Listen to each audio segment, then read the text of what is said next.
Well, it's hotting up again, isn't it, Sarah? I know, and it's fantastic, isn't it? And I'm sure everyone at home watching is thinking how great it is, and your kids out and about in this park enjoying themselves, people are mowing the lawn, it's all just brilliant. Yeah, delightful.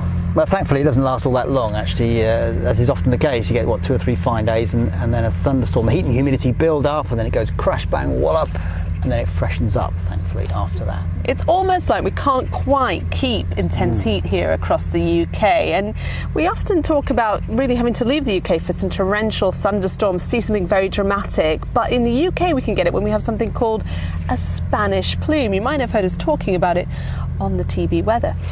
Yeah, so Spanish plume, what on earth is it? What's it got to do with Spain? Well, you need 3 ingredients for a true Spanish plume. Ingredient number 1, of course, is the heat. You've got to have the heat, and that tends to waft up towards us from the Mediterranean up through France, and by the time it reaches us, of course, we can't cope with it, with temperatures up into the 30s. Hot, humid, torrid air. Or summer, as some of us like to think of it.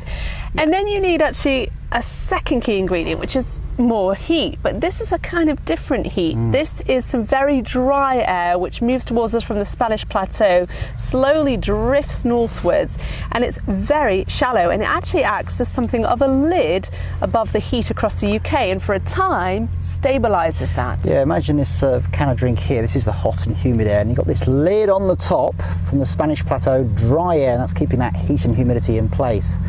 And then you've got third ingredient. Ingredient number 3 is cooler air, which wafts in off the Atlantic and tries to knock that lid off. And then when you've got cool air above hot air, that is what we call a very unstable situation in the atmosphere. It's a loaded gun, as we call it, and that sounds quite ominous and quite right too, because if we take the lid off this, something like that. And that's a bit like the atmosphere, actually, with that instability erupting into the atmosphere in huge great clouds, cumulonimbus clouds, and violent thunderstorms, and that pressure is released and things get back to normal again. Yeah, muchas gracias for that. De nada.